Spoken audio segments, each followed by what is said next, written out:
Welcome to Watch Symposium. I'm Austin. All right, part of this channel is a personal horological diary of my watches and what I'm wearing. And if you've kept up with my videos and my channel, then you know exactly what I have on my wrist. You know that I've got the Explorer 2 and that I took it to Osaka and I've been wearing it for the past couple weeks. Well, I'm going to change this watch out and I thought I would make a video about that. So, you know, I'm not like a lot of people and I don't change watches out a lot. I wear them for weeks at a time when I change. And so wherever you are in the world, you'll always be able to think, I wonder what Austin is wearing. And if you keep up with my videos, you're going to know exactly what I have on my wrist. And I'm changing this watch out because next month I'm headed to Cambodia and I plan to take this watch. And so I thought I would just give a little bit of space between myself and this watch until then, just to give it a bit of freshness when that trip comes. Now, this will be my second time going to Cambodia, and the first time I actually had just gotten this watch, and the plan was to take this watch. I mean, this is a perfect travel watch, and when I bought this watch, I thought, you know, I'll definitely take this to Cambodia, and yeah, it'll be perfect. And I was going to take this watch and a beater, the Orient Blue Mako. And about 24 hours before my trip, I thought, you know, I'm actually not going to take this watch because if something happens to it, it's going to ruin my trip and I'll have to worry about it. And I decided not to take it. And I packed it away. I packed this watch up. And then about 5 minutes before I was going to leave the next day, literally 5 minutes before I was walking out the door, I was wearing the Orient Blue Mako. I thought, this is crazy. I've got to take a good watch because this is my first time to Cambodia. I'm going to be making memories, and I don't want to do it with just any old watch. I want to take one of my Rolexes. And I had this watch at the time and my first watch, which was the No Date Sub 14060. And I couldn't get to this watch, so literally I was walking out the door to get a taxi to the airport, and I grabbed the No Date Sub. And so that went to Cambodia with me. And I wore it a lot. And, you know, it was kind of funny because it never was the watch I meant to take to Cambodia. And when I got back, this sort of reverted to my default travel watch. And it's been to the States, it's been to Holland, it's been to various countries, and I just always seem to grab this watch when I'm traveling. And so I'm really looking forward to taking it back to Cambodia to give it the Cambodian experience because it's been my travel watch, but it hasn't had those Cambodian miles on it. So I'm glad to christen it with a trip that it should have taken long ago. And you know, this is a great travel watch, obviously, because it's got the GMT function. Now, probably not as good as a GMT Master 2, but this is a little bit more usable in the sense that worst case scenario, if something were to happen to this watch, it would be devastating, but it wouldn't be the end of the world, not like one of the GMT Master 2s. And so I'm a little bit more cavalier with this watch as far as, you know, nicking it and worrying about any wear on it. That's just not something I care about. As many of you know, I kind of regard this as the beater of my Rolexes. And for that reason, I get so much enjoyment out of it. And it's definitely what I consider my primary Rolex piece, and definitely the one that I travel with. So, yes, that's coming, and we're going to put it away for a bit. And what am I going to wear between now and Cambodia? Well, I thought I haven't had on well, it's not a Rolex, but I haven't had on the Tudor Hydronaut in a while. And the blue dialed one is in a bank safe, so not going to be able to wear that. That's probably the better of the Tudors, in my opinion. But a close second would be this black dial. And this is a pouch that I got probably when I was getting a bezel for one of my GMT Master 2s. And this actually came from RSC. They pack it up like this, and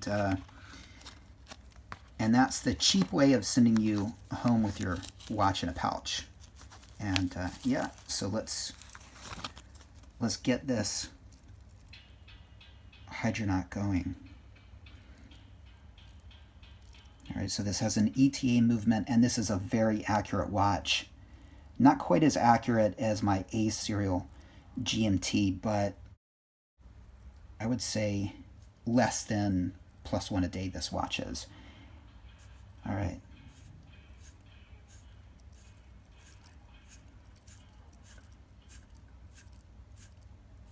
Okay, about 13 winds to get it going. I like the fact that it's got the Cyclops, that Rolex element, and good magnetization on that Cyclops right there. Let's compare it to the Explorer 2. Now, look at that. The magnetization is actually better on the Tudor. More to that 2.5 times magnetization.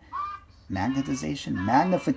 Thank you very much. All right, so by the way, Rolex has stopped writing that because I think, well, maybe they're a little bit more relaxed about exactly how much your Cyclops magnifies. But yeah, this is actually a replacement crystal, and not quite getting what I think is the ideal 2.5 times magnification, but that's all right.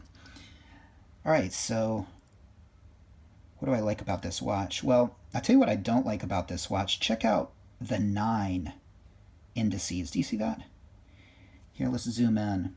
Now, that's just kind of something I've noticed about the watch, and it seems to be just an internal fault. I don't know how it happened, but do you see that? It's almost like the lume just is weirdly ribboned there, and being OCD, it drives me nuts.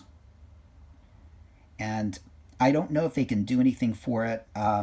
This watch hasn't been serviced through RSC, but I will service it at some point, and I'll bring that up. Now, obviously, I wouldn't replace the dial because of this, but if I did mention to them, maybe they could just, put a toothpick down in there and just sort of smooth it out. I'm not really sure, but an oddity of this Tudor. And who knows, maybe it wasn't Rolex that did this. This watch has been serviced by an independent, and I don't know, But anyway, it's just part of the watch, part of its character. That's what I chalk it up to.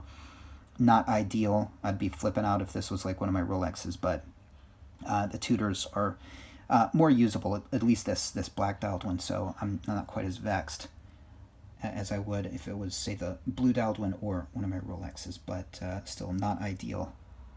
Anyway, nice hand length on this watch. Look at the second hand is well into the minute markers, or the second markers, you could say. And the minute hand extends well into the minute markers. I love that. That's a trait I really appreciate in the watch. And when you're rushing through a train station, it really helps with legibility.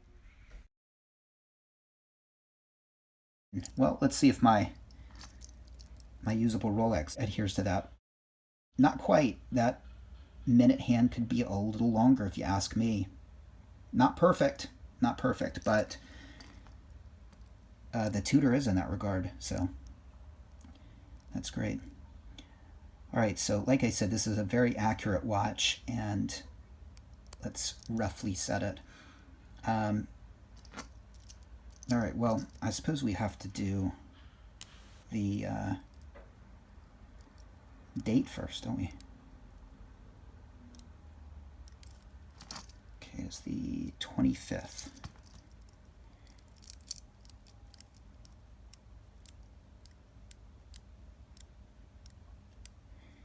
What we'll do is well, I'm not going to wait till the second hand gets to the 12th. I usually would, but I know your time is precious, so.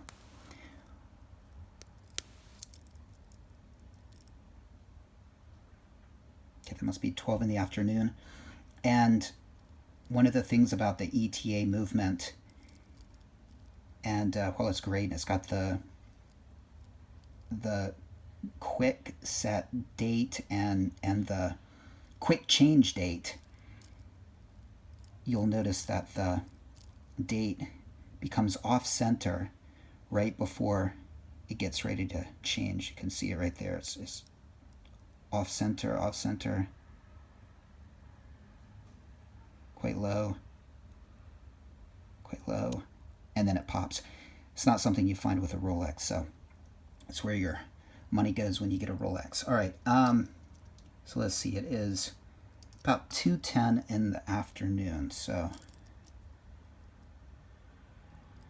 my Explorer is running about 8 seconds, 7 or 8 seconds fast a day, so it's actually more like probably 8 past. All right, and there we go.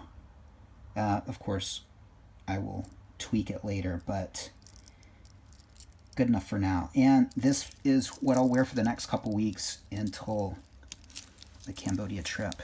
So let's check it out. All right, nice change.